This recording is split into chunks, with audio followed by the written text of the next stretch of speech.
To do a side plank, we want your shoulder to be in line with your elbow to be in line with your wrist. We want your feet to be straight and stacked and feet flexed up towards you. We're going to draw in our abs, so bring the navel in towards our spine, tighten up the glutes, so the butt. And from here, we're going to lift up, and our shoulder blades are squeezed back and down, so we're not sitting funky in the shoulder joint here.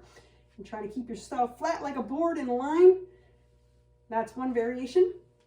If this is too difficult, we can modify it, and we can do knees bent. Everything's the same, so again, the shoulders back and down, and the shoulders in line with the elbow and the wrist. And abs and butt are tight, and then just come up and hold this way. And to advance this, you're against the wall. And when I say against the wall, I mean against the wall. So your elbows against the wall, my heels are against the wall, my butt, my back, my head is against the wall. This is definitely more challenging than what it looks like. So from here, you can use a hand to help you up and hold. And that's another variation for planks.